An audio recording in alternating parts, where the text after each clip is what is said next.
a bad week for the great Australian dream of owning your own home.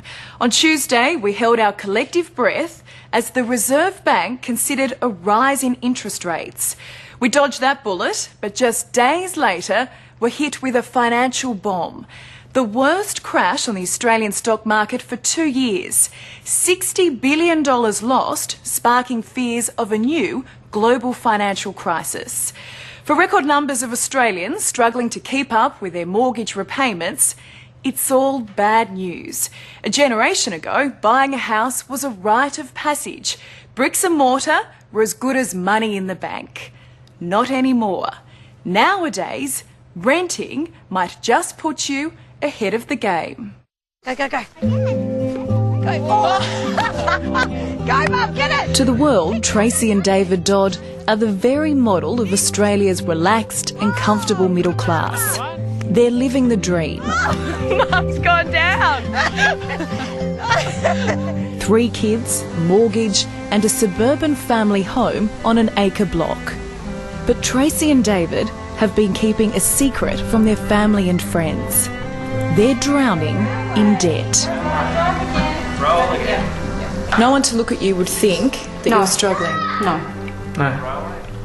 It might look like we've got everything, but you don't see the mortgage, you don't see the loans, you don't see everything, and nobody wants to talk about it, you know, because it's embarrassing.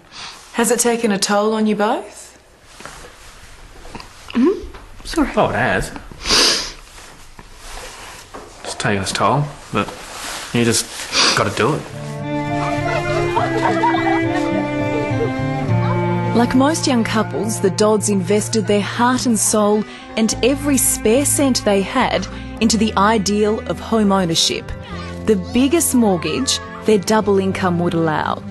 But last June, Tracy lost her job in the construction industry and David was made redundant. Just to keep money coming in, he's taken a lower paying job.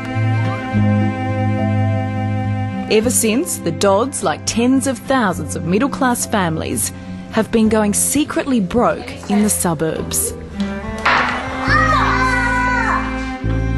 We went from having a really great income, including a company car, fuel card, phone, things like that, to basically losing all of that. So do you have more money going out each week than what you've got coming in?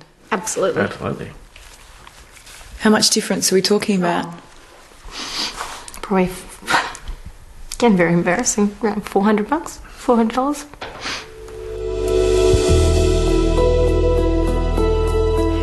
This is the outskirts of the Gold Coast, and when you look around and see the big, shiny new houses, the nice lawns and 2 cars in the driveway, you can't help but think life must be pretty good here. But this version of the great Australian dream is just a facade. Nowhere is mortgage stress being felt more keenly than right here. And the figures are staggering. 1 in 50 families are at risk of losing everything. The number of Australians behind on their mortgage repayments by more than a month is at an all-time high. Areas of mortgage stress can be pinpointed right around the country, mostly in areas that just 5 years ago were booming. Families who borrowed to the limit in the real estate gold rush are the ones who are now struggling to pay their bills. We've never overspent, never gone outside what we can afford. We're just not spontaneous spenders like that, we'll just go and blow it. Phil and Sandra Box live in Capel, 2 hours south of Perth, with their teenage boys Aidan and Keegan. Sandra is a school teacher, while Phil runs his own business as a mechanic. Despite 40 years of hard work, their spiralling debt has forced them to come up with a drastic solution. From a nice family home to the takeaway store. Well, we're comfortable enough here to get us through. The telly will go over here with the PowerPoint and probably the lounge around that side. This will be their new home, an empty takeaway shop in an industrial block. Out here we've got enough room for our bedroom to be set up. That'll be storage and wardrobe, that sort of thing in the cool room. Where's the bathroom? Bathroom's out the back. You've got to go through the rain, unfortunately. The shop is one of 6 properties Phil bought in this industrial estate. He runs his business here, but the investment was intended to see them through retirement. So this was meant to be the retirement fund? So no one could accuse you of sort of just waking up one morning and going, oh, wow, we want to retire in a couple of years. What are we going to do? Oh no, we had a plan. We just bought our own property and intended to live off the income from that property.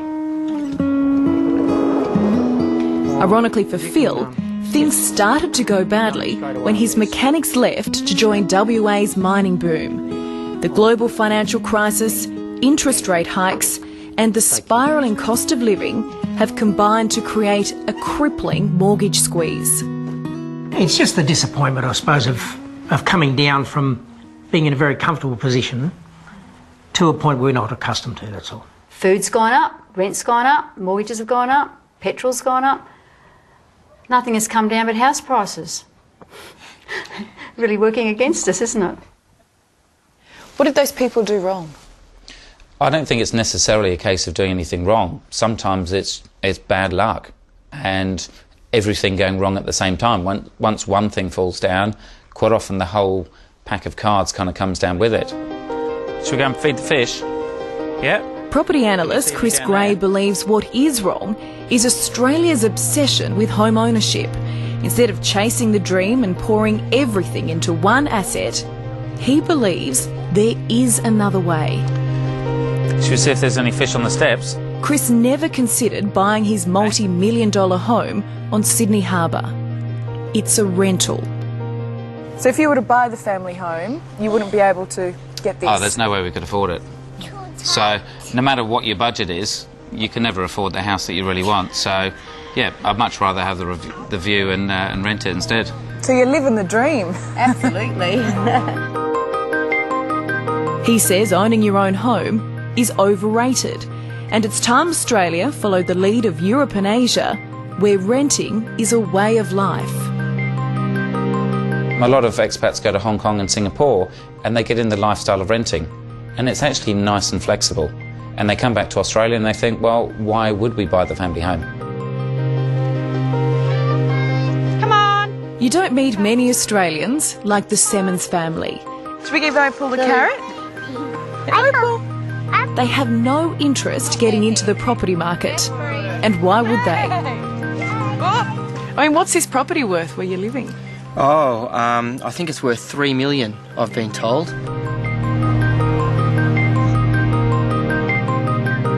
They rent 10 acres here in the Tweed hinterland, with breathtaking views from the Queensland border down to Byron Bay.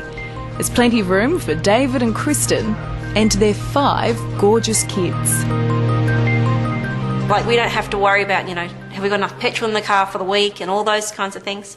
We just put some more in. You've got that bit of money, so if you want to spoil the kids, you can. Yeah, that's right. Yes, yeah. definitely. And we're 5, that's a lot of spoiling. It's not cheap. Okay, honey, let's finish off your hair, shall we? Instead of being slaves to a mortgage, they're investing their time and money in a new business, a kids' hair salon right in the heart of the mortgage stress belt. You like playing in the car? Yeah, it's lots of fun, isn't it? I've got a mum here who owns a real estate, and she was telling me they've just had their biggest boom at the beginning of this year because of all the foreclosures. Does it make you glad that you rent? We haven't basically mortgaged our future based on our house. So life's good for you? It's very good for us. We're very free, we're very, I guess, we're almost very secure, even though it used to be you had to have a house to be secure. Jam! Oh, wow. With the money left over at the end of each week, David and Kristen can afford to treat their kids to a day out. Oh, my God. Whoa! The decision to rent also means fewer arguments about money, one of the major causes of marriage breakup. We have peace between David and I. Yeah. Look, honestly, there's so much stress that happens between husbands and wives over money. And I think money just amplifies things. Yep. Does it put a strain on the relationship? Sometimes. Sometimes it does. For sure. Yeah. Won't talk to each other for a couple of days. The strain is showing. Tracy and David even dipped into their superannuation fund to meet their mortgage repayments. But it wasn't enough. The Dodds have just made the heartbreaking decision to abandon the dream and sell up. We're going backwards and backwards. We're going to lose everything. And because of the market now, it's gone worse. Not even one person has come out here to have a look at this house. It was our big dream, and it's a bit of a shock to think that you've worked so hard to now be walking away with nearly nothing.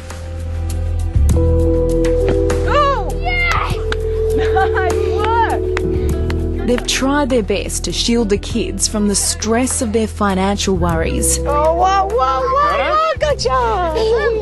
But at 8, their eldest son Caleb is aware that things have changed. His dream is always to join the army since he was 5. And he did say the other day that it'd be better, Mummy, if he went to college.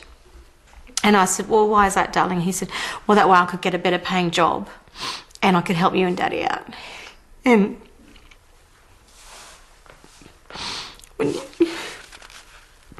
so he does. He understands. And he's such a good kid. We've got great kids.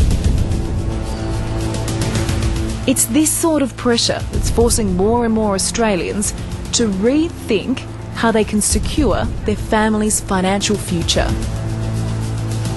There's a massive social stigma against renters.